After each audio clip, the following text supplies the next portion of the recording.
Porque os demônios pediram a Jesus para entrarem nos porcos. O primeiro confronto entre Jesus e Satanás foi marcado pela vitória de Jesus sobre as tentações, conforme narrado em Mateus 4, 1, 11. Depois disso, Jesus continuou a demonstrar seu poder, invadindo e conquistando dois dos principais territórios de Satanás: o domínio espiritual, ao exercer autoridade sobre os demônios, Mateus 8, 28, 34, e o domínio da doença, ao curar um paralítico, Mateus 9, 1, 8. Após acalmar milagrosamente a tempestade no mar, Jesus e seus discípulos seguiram viagem pelo mar da Galileia, continuando sua missão. No episódio seguinte, o foco está apenas em Jesus, sem mencionar os discípulos, como descrito em Mateus 8, 28, 34. Quando chegou à região dos Gerasenos, do outro lado do mar, Jesus encontrou dois homens possuídos por demônios que viviam entre as tumbas. Eles eram tão violentos que ninguém conseguia passar por aquele caminho. Ao verem Jesus, gritaram: "O que queres conosco, Filho de Deus? Vieste aqui para nos atormentar antes do tempo determinado?" Perto dali, havia uma grande manada de porcos pastando.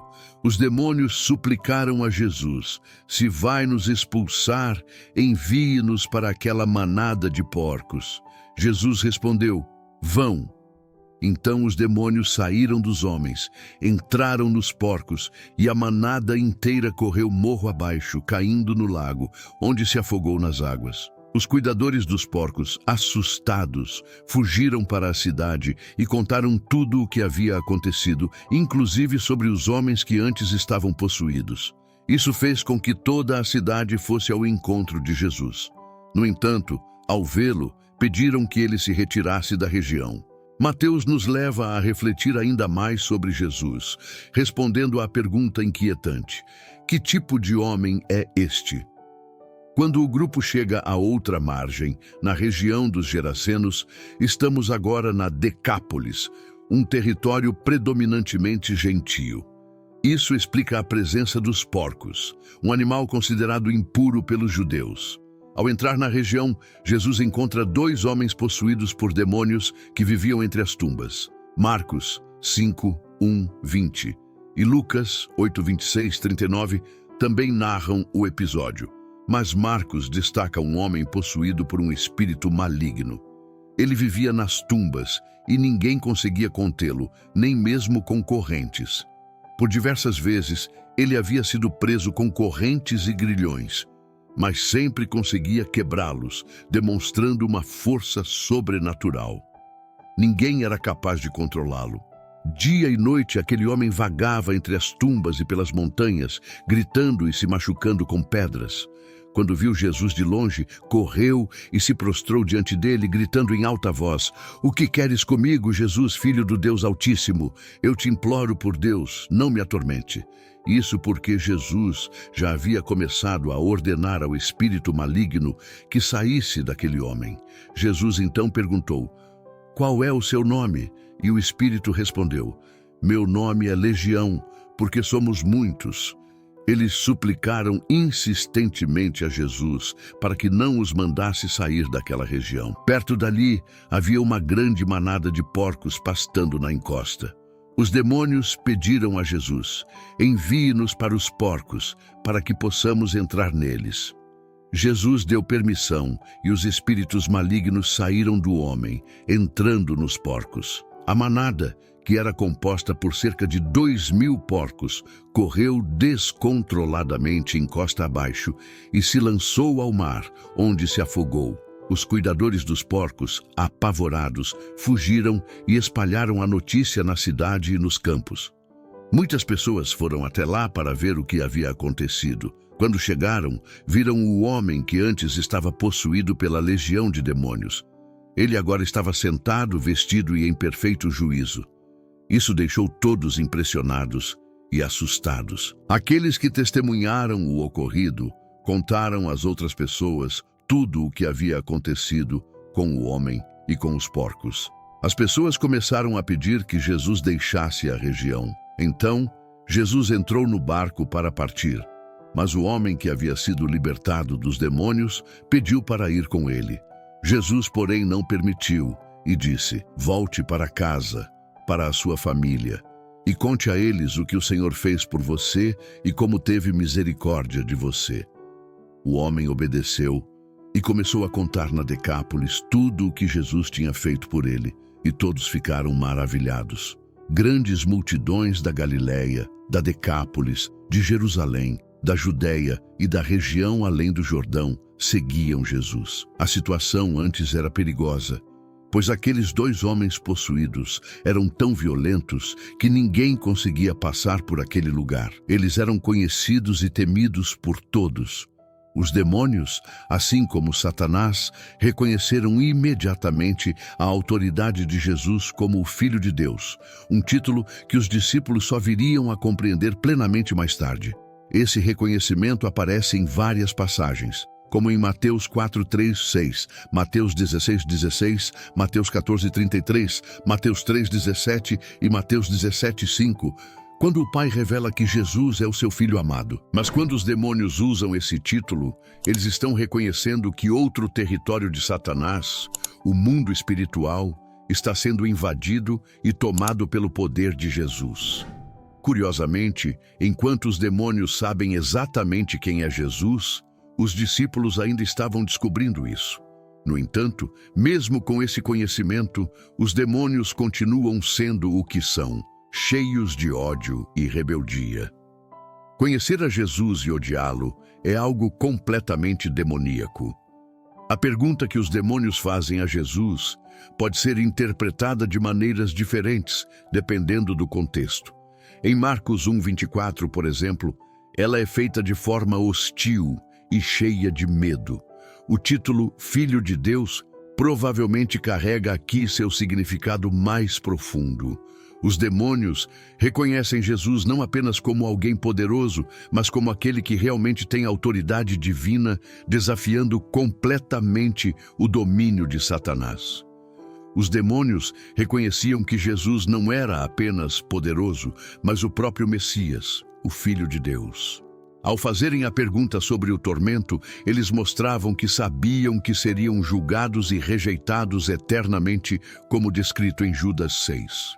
Ao perguntar, reconheciam que Jesus era aquele que, no momento certo, executaria esse julgamento, confirmando o pleno significado do título Filho de Deus. O fato de Jesus limitar a ação deles antes do tempo final indicava que suas ações, como expulsar demônios, eram sinais claros de que o reino de Deus estava se aproximando.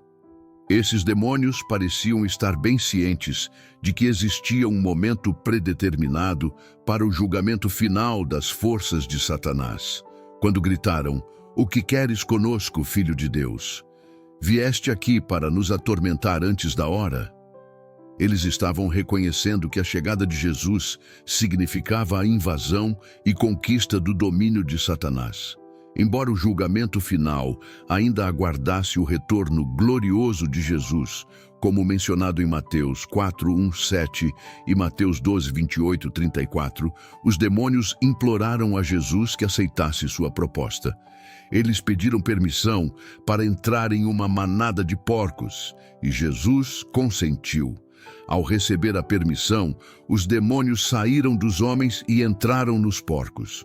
Quando isso aconteceu, a manada enlouqueceu, correu descontroladamente e se lançou de um penhasco para o mar da Galileia, morrendo afogada.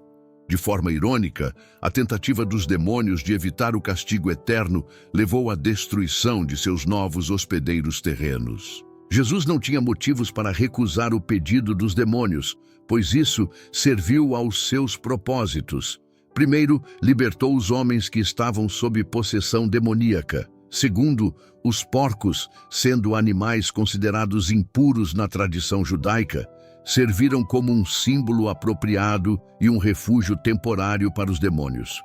Por fim, aceitar a proposta não alterava o destino final dos demônios, o julgamento definitivo que ainda estava por vir.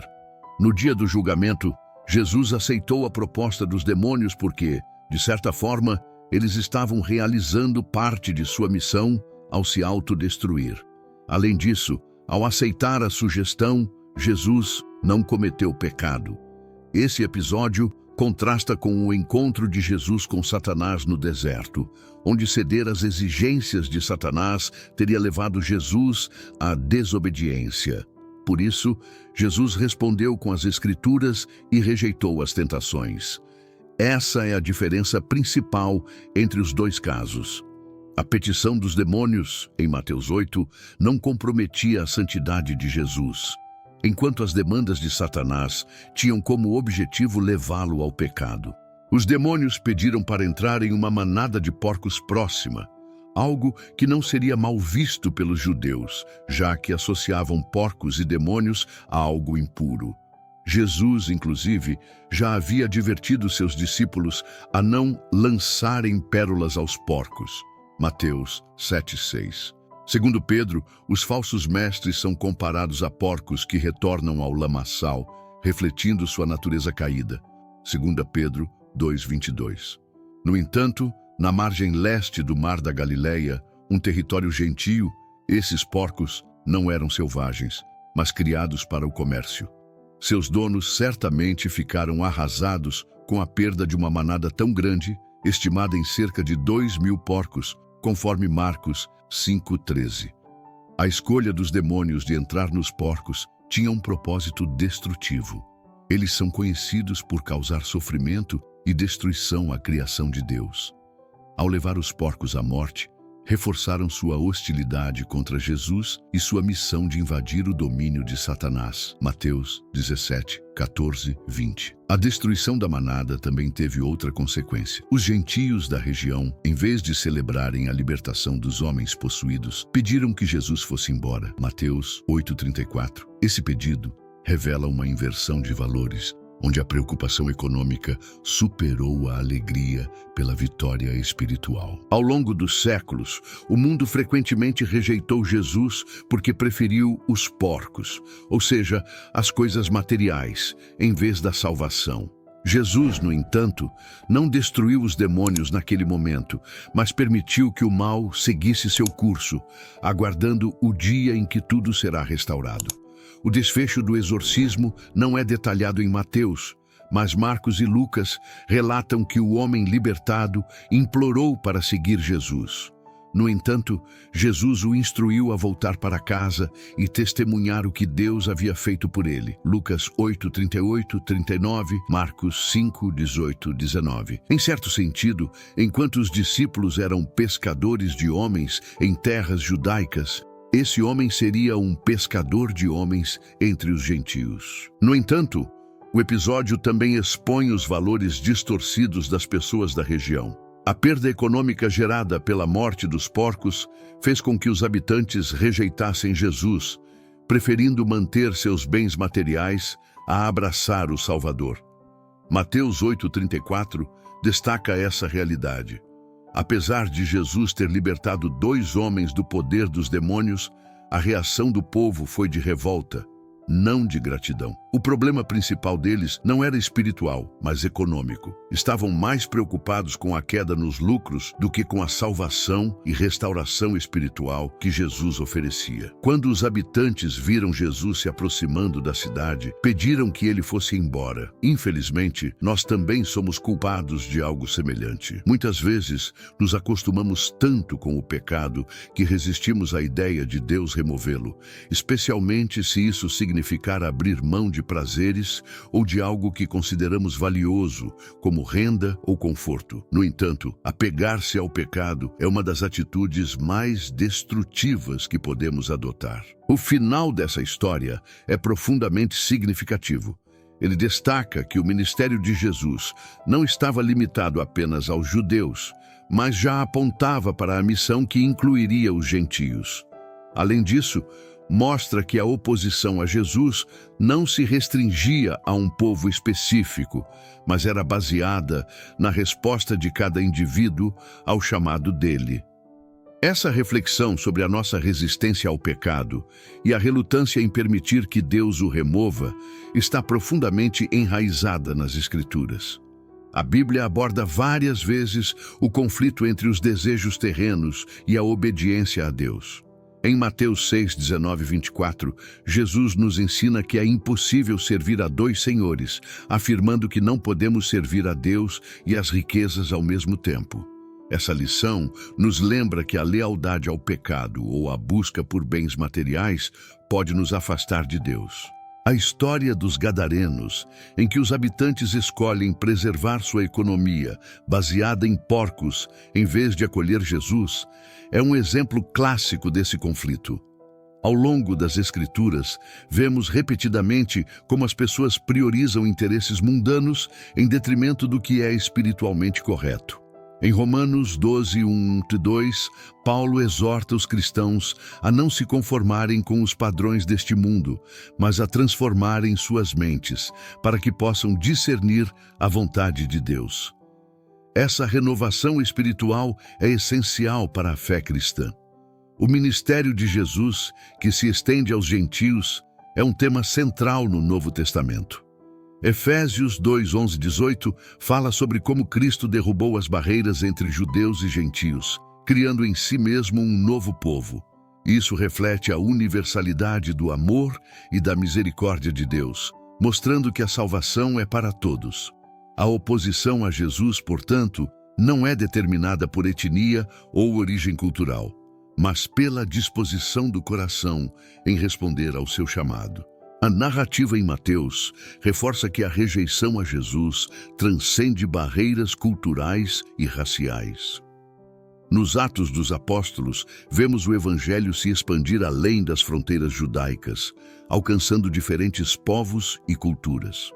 Em Atos 10, Pedro tem uma visão que o faz compreender que a mensagem de Jesus é inclusiva, chamando todas as pessoas, independentemente de sua origem, ao arrependimento e à reconciliação com Deus. O episódio dos Gadarenos, assim como outras lições, destaca um princípio essencial do cristianismo. A salvação e a verdade de Deus estão disponíveis para todos. O verdadeiro obstáculo é a resistência humana em abandonar o pecado e seguir a Cristo. Essa verdade nos desafia a examinar nossas próprias vidas, prioridades e lealdades, buscando alinhá-las com os ensinamentos e o exemplo de Jesus. Por fim, uma reflexão. Quando você sentiu a presença de Deus pela primeira vez? Compartilhe nos comentários e inscreva-se no canal. Sinta-se à vontade para assistir a outros vídeos. Que Deus te abençoe.